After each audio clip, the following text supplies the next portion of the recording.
Welcome to another video from Dr. Lock. Okay, on my quest to replacing a clutch pedal switch and removing the clutch pedal on a Hyundai iLoad TQ 2012, I have found a box which kind of blew me away. And I thought, no, it couldn't be. It couldn't be. This is the box in question.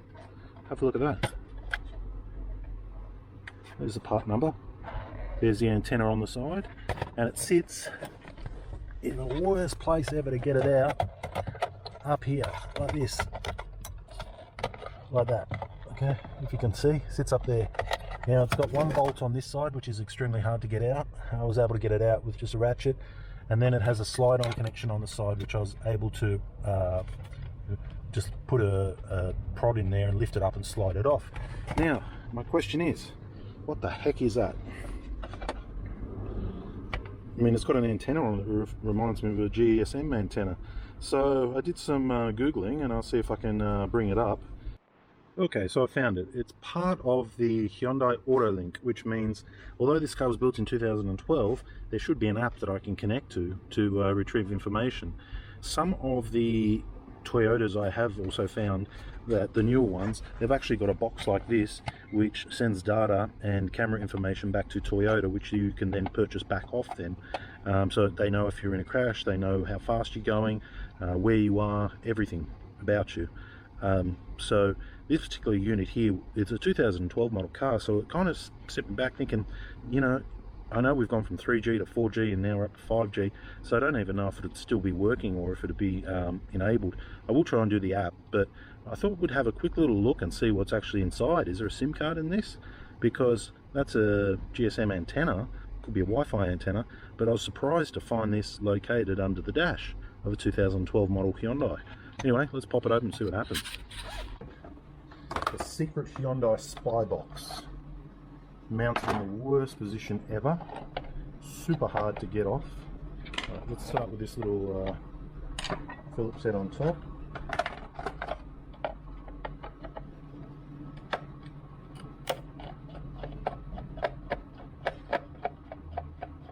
So just in reference, this car is 13 years old.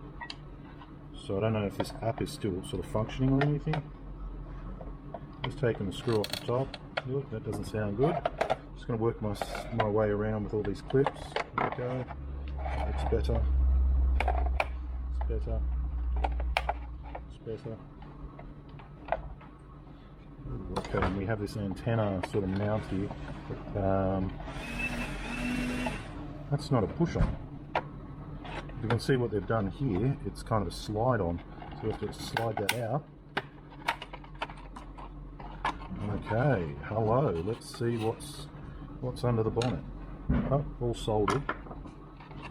Remove this antenna. That's a style of antenna like a radio antenna.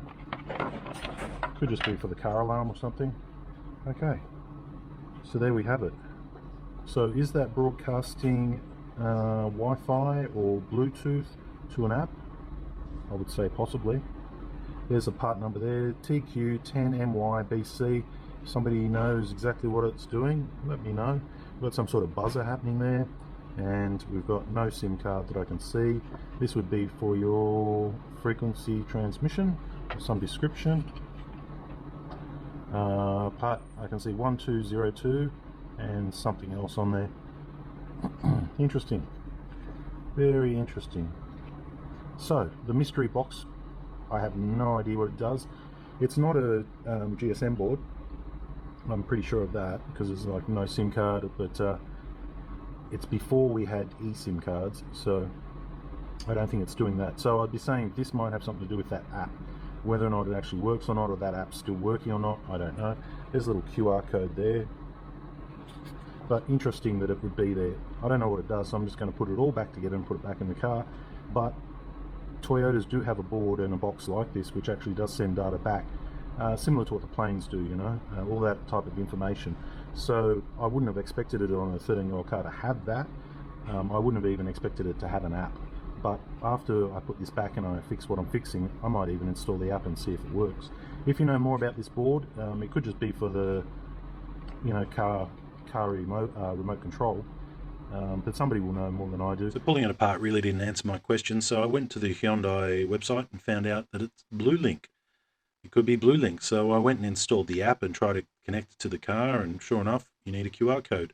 I didn't have a QR code, so I tried to connect it via the VIN number, and it just wouldn't work. It said the VIN number is not compatible, sending a QR code to the car backwards and forth.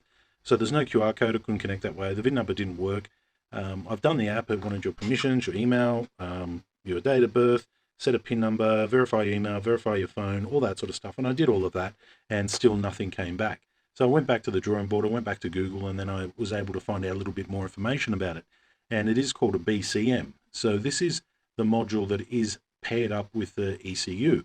So when you're talking about car keys and things like that, and I have done another video where I actually changed the ECU, and I actually had to put it in neutral mode and sync it up to the BCM. So then it got me looking deeper and deeper and deeper, and what I found was this diagram. Though I couldn't find any schematic diagrams about it, and I couldn't find out any more or much more information, I think this picture pretty much solves the query. What is that antenna doing on the side? So I've come to the conclusion, and you can correct me down below if you're wrong, it's possibly, because it's such an early car, it's possibly just a remote control for the, sorry, it's probably an antenna for the remote controls on the car. As far as having an app and all that, I don't think there was. I don't think it worked, or I don't think it's there. And to say that as well, if it was, it's well and truly out of date now. As you can see, it's been discontinued. So yeah, I'm saying that it's a remote control antenna, and it is also earthed to the car's body for maximum sort of groundage, so that you get the best signal from it. And the antenna, the remote works pretty good. You get quite good range. So an antenna that size, perhaps that's all it is. Leave it down in the description. So leave it down in the comments if you think different, and thanks for watching.